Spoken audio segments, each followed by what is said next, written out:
Congress party इस मुद्दे को छोड़ेगी नहीं। किसान संगठन सड़क पर उतरे जब 3 काले कानून पारित हुए और प्रधानमंत्री को 19 नवंबर 2021 को इन 3 काले कानूनों को वापस लेना पड़ा। किसान संगठनों का दबाव और प्रभाव, जिसमें राजनीतिक पार्टियां भी शामिल थी। हमारी कांग्रेस वर्किंग कमेटी की बैठक होने वाली है 27 तारीख को, और इस पर जरूर बहस होगी। और मैं उम्मीद करता हूं कि उस बैठक के बाद क्या हमारा एक्शन प्लान है इस मुद्दे को लेकर जनता के बीच जाने के लिए, ये संदेशा पहुंचाने के लिए कि कानूनी हक छीना गया है, ये मजदूर विरोधी सरकार है, मजदूर विरोधी प्रधानमंत्री हैं, बड़े बड़े नेताओं का अपमान हुआ है, पार्लियामेंट का अपमान हुआ है, संस्थाओं का नजरअंदाज किया गया है। ये सब किस तरीके से राष्ट्रीय स्तर पर, राज्यों में, जिलों में, अलग अलग पंचायतों में कांग्रेस पार्टी क्या अभियान चलाएगी, उस पर विचार विमर्श होगा। और 27 तारीख को मैं समझता हूँ हम एक उस जो हमारा अभियान होगा उसको हम कुछ अंतिम रूप देकर जनता के सामने रखेंगे। पर हम पीछे हटने वाले नहीं हैं। ये हमारे लिए एक बहुत महत्वपूर्ण मुद्दा है, न केवल इसके कारण कि हम जिम्मेदार थे मनरेगा बनाने में, इसका कारण ये नहीं है क्योंकि हमारे वक्त मनरेगा बना और हमारे ही सरकार के समय मनरेगा लागू हुआ, वो कारण नहीं है। कारण ये है कि मजदूरी के खिलाफ ये नया अधिनियम लाया गया है। ये वंचित वर्गों के खिलाफ है, कमजोर वर्गों के खिलाफ है, महिलाओं के खिलाफ है, खेत मजदूरों के खिलाफ है।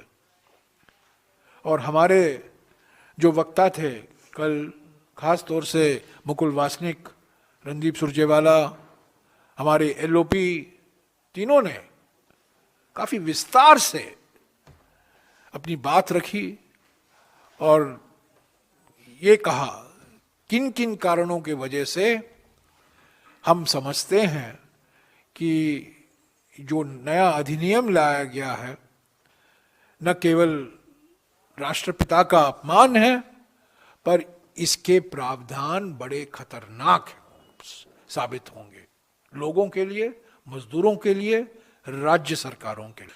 क्योंकि मनरेगा का एक महत्वपूर्ण मकसद था पंचायतों का सशक्तिकरण। पंचायतों को पैसा जाता था, जो परियोजनाएं थी वो पंचायत तय करती थी, आइडेंटिफाई ग्राम पंचायत के द्वारा किया जाता था। अभी केंद्र सरकार तय करेगी कहां रोजगार, कब रोजगार, किसको रोजगार। तो ये बिल्कुल, ये सिर्फ नाम बदलाव नहीं है। महात्मा गांधी का नाम तो हटाया ही दिया है, वो बात है, वो हकीकत है, पर उसके अलावा और बहुत गंभीर परिवर्तन लाए गए हैं, मूल परिवर्तन लाए गए हैं, बेसिक कैरेक्टर बदला गया है। एक कानूनी हक जो संविधान से जुड़ा हुआ था, डायरेक्टिव प्रिंसिपल्स से आया कानूनी हक, वो कानूनी हक को समाप्त किया गया है। और ये एक जाने माने साजिश है।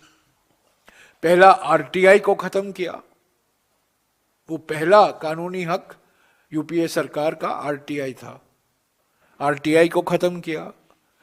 कल मनरेगा को खत्म किया।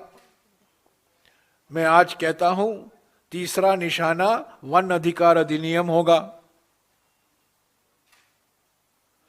चौथा निशाना भूमि अधिग्रहण कानून होगा। ऐसे तो भूमि अधिग्रहण कानून में काफी बदलाव लाए गए हैं, पर उसको पूरा भी समाप्त कर सकते हैं। और एक दिन आएगा जब खाद्य सुरक्षा कानून,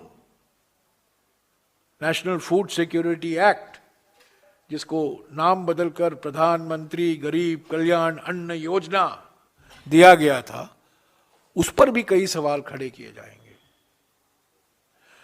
तो साथियों, ये जो हुआ है ये एक प्लान है, एक रणनीति है। ये जो अधिकार दिए गए थे लोगों को, रोजगार का अधिकार, सूचना का अधिकार, आदिवासियों के लिए जमीन का अधिकार, किसानों के लिए अपने जमीन का अधिकार, गरीब परिवारों के लिए, जरूरतमंद परिवारों के लिए खाद्य सुरक्षा का अधिकार, ये सब समाप्त किए जा रहे हैं।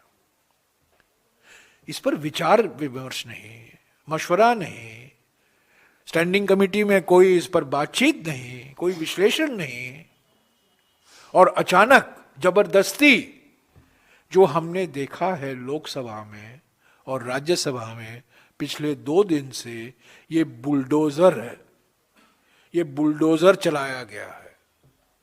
मनरेगा में बुलडोजर चलाना, उस पर रोक लगाई गई है क्योंकि मनरेगा रोजगार का कार्यक्रम है, पर इन्होंने बुलडोजर चलाया है संसद में। पहले लोकसभा में चलाया, बाद में राज्यसभा में चलाया। और मैंने कई मंत्रियों से, कई सांसदों से, बीजेपी के सांसदों से पूछा कि क्यों आप जबरदस्ती बुलडोजर चला रहे हैं, क्यों आप 3 हफ्ते के लिए, 4 हफ्ते के लिए इस पर विचार विमर्श क्यों नहीं होने देते हैं। और सभी का जवाब एक ही था। ऐसा देखकर बोले कुछ नहीं, उंगली उठाकर ऊपर देखे, यही था। आज भी मैंने किसी से पूछा, मैं नाम नहीं लूंगा क्योंकि बेचारे वो निशाना बन जाएंगे, पर सभी के पास कोई जवाब नहीं था। क्यों इतनी जल्दबाजी की गई, क्यों जबरदस्ती। मैं 3 साल तक ग्रामीण विकास मंत्री रहा। 2012 में ये समीक्षा रिपोर्ट निकाली गई, डॉक्टर मनमोहन सिंह जी ने इसका विमोचन किया था। ये उपलब्ध है हमारे वेबसाइट पर। महात्मा गांधी नरेगा समीक्षा 2006 से लेकर 2012, 6 साल का अनुभव। महात्मा नरेगा का क्या असर है, इसमें क्या बदलाव लाने चाहिए, क्या परिवर्तन होने चाहिए, इसमें जिक्र किया गया। इस पर विचार विमर्श हुआ। इसके आधार पर मनरेगा 2.0 बना। कुछ लोगों को याद होगा मनरेगा 2.0 की घोषणा की गई, पर जो कुछ हमने किया सभी से बात करके ही किया, और खास तौर से राज्यों से।